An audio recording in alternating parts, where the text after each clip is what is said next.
Boston cream pie, clam chowder. Let me tell you, that city in Massachusetts booked me a flight. Hey.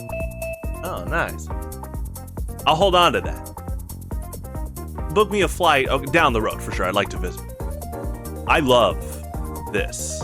And I love what it does for kids, adults, teens, all ages that play Mario Kart. Because the thing with the green shell is, I think at an early level, some players think it's the item they have to choose to give you at first to third place, right? It's usually green shells, one green shell, a banana peel, a fake item, a coin. But all those items do have uses. I recently talked about the blooper and the kind of psychological effects it can do against opponents. The unmeasured damage and stats of chaos, causing chaos. And now it's almost one whole rotation back to, at its core, a pretty simple item, and yet it's so complex. We know what a green shell does, and if you don't, it's an item in Mario Kart where, the goal is to get first place. If you shoot the green shell, if it hits something in front of it, the opponent, has some hit stun. They stop. Their cart gets stopped. The most dramatic is definitely Mario Kart 64, but the trade-off there is the green shell actually has quite a bit of wind-up in that game. And in fact, sometimes you can actually speed past your own green shell and get hit by it. Definitely can be pretty chaotic, but yeah, Mario Kart 64, I'd say, has the most hit stun. The least amount of hit stun, it varies. I remember... I would say, obviously you can start studying like hit stun and average acceleration, but even by Mario Kart Double Dash, the spinouts weren't as long as Mario Kart 64. I think they kind of took note of Mario Kart 64, and while it's hilarious, it was a huge amount of hit stun. Like, you popped up, did multiple flips, and then had to restart your acceleration. So the thought of that, even though you're in first or second place, that you can get a green shell and cause that much damage, it's pretty incredible to think about. But it's not like a red shell, where a red shell can hone in on the opponent, and you don't really have to aim much. That being said, in Mario Kart 64, you can actually red shell yourself by kind of moving ahead, or the opponent could actually readjust their lineup to you. And however they line up towards after you shoot, you can get hit. It's really cool. You don't see it often on average, but those that know, it's a fun mind game tactic. But with the green shell, it's often for players to see it as, they have to give me an item when I'm up at first to third, so I guess it's the green shell. It's easy to underestimate. But what's cool about it is this item can help kids at such a young age, help me definitely, start to develop strategy with leading your shot. How do you lead a green shell? And it reminds me of nowadays, I play games like Team Fortress 2 and the Smogon competitive Pokemon formats, where leading your shots means landing a crit flare as Pyro.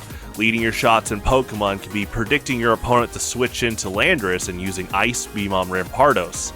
From basing off of that lineup, the alignment of predicting the trajectory of your opponent. And a lot of that is thanks to the green shell. At first you're like, I'm just going to fire the green shell ahead. They most likely will miss. But it's like, who's in charge of shooting the shell? Me. Who's in charge of shooting the flare? Me. Who chooses the Pokemon they bring? Me. Unless it's random battles. But even then, just like in poker, how do you adapt to what cards you're dealt? How do you adapt to what item you get? And so in the green shell's case, it's fun to look at the skill ceiling there. It's relatively easy to use, and I haven't even talked about how good it is just to hold behind you to not get hit by other shells, other items in general, mainly shells across the series. But being able to shoot backwards is also a big learning curve for the green shell. And now you open up this whole avenue of, can I drive while looking backwards? Can I do a wall bounce shot? But all this comes down to leading the shot, because it's not direct. Right when you shoot the green shell, it's not going to instantly hit what's in front of you. In first-person shooter games, we call this hit scan. You shoot a bullet and it's directly hitting whatever you click on. That being said, in a game like Team Fortress 2, there's so much improvement I have have with the sniper. I look forward to practicing him a little bit every week on average, because even with a hit scan character like that, you still often have to predict your opponent's routes. People might exaggerate saying, oh, sniper, just zoom in and click on their head, but if it was that easy, that sounds more like the opponent's problem if they're standing still so much, which adds to TF2's proactive agenda of staying active on the battlefield, constantly moving, constantly readjusting your aim. TF2 is a beautiful work of art when it comes to not just being a game, but emphasizing the importance of movement and readjusting your aim. And so in the sniper's case, if I'm playing medic, engineer, pyro, any class, if I stand still for a little bit, yeah, that's a pretty open-ended shot there. I should almost get the billboard saying "shoot my head right here," But it depends. Obviously, I'm not saying that for new players that haven't learned yet, but now I know that there's always that risk. That being said, as you get to a higher level of experience in TF2 against really good players, the ironic thing is standing still can be a mix-up. Now, I talk about leading your shots with the green shell, but in this case also, standing still can be the mix-up because the opponent anticipates you to move in a game that's all about movement. And in Mario Kart, it's all about driving to first place. I've seen it before where opponents purposely pull back a bit when a spiny shell comes to them at first place, and now it's going to hit someone in front of them. They're purposely doing something that might look like it's like a disadvantage, but it's providing an advantage as a risk. And so with the green shell, there can be, against your friends or against other players that constantly check their back, by shooting it in a direct line, sometimes that will hit them. You can overthink it and go, no way this green shell is going to hit them if I just shoot right in front of me. But sometimes that is the mix-up, is because you're constantly moving. And so that could be what the opponent is not wanting you to do. It's fun. It's like playing T-Hawk and Zangief in Street Fighter. They're grapplers. A big part of their plan A is to do a lot of damage with their command grabs. But to grab someone, they can't jump, they can't backdash. They often, if they're throwing out a super move, you're not going to be able to grab them either. There's a lot of ways that you can't grab the opponent. How can I condition my opponent to block? How can I condition my opponent to not do those other things? And this is a similar thing. With the green shell, you can always take advantage of, but while it's not a fighting game of the goal is to deplete their health to 0, and the goal with, let's say I'm playing T-Hawk and Zangief is, they know that my grab does a lot of damage, so I'm actually going to throw out other things to punish their answers they have for that, and then try to condition them to block. In Mario Kart's case, I know that my opponents are most likely going after first place. You don't have to, you can play as you want, but the goal to win, if you're playing to win, is to get first place. So whatever track it is, you can mentally map out the routes they might be trying to take. Are they known to drift a lot? Are they known to try to get like the draft boost behind another player? Are they known to be erratic in their driving and purposely avoid the spiny shell to cause explosions on the opponents? All these things are important to regard and learn from, because now I can mentally start tracking where they might be next. And when I started broadcasting and doing almost daily broadcasts 3 years ago, around there, one of my big things I wanted to do is when I practiced TF2, I wanted to practice a really high skill ceiling, really high, I would say, weapon set in general for the pyro. Obviously, TF2 has a pretty low skill floor. That's a beauty of the game, is that any new player can jump in and have fun, get kills on average, but the skill ceiling is super high. That being said, some weapons do have higher than average skill floors. I think the flare gun, the default one, is one of those weapons. I think Pyro's degreaser is one of those weapons. I honestly think the power jack is one of those weapons, and it became my default weapon set. The flare gun specifically, it's hit or miss. You shoot one flare, there's no explosive that catches someone on fire. If that one flare hits, they catch on fire, it does 30 damage with afterburn. If they're already on fire, it does 90 damage with afterburn. And so, there's this discussion of pyro at a top level, what secondary weapon do you use?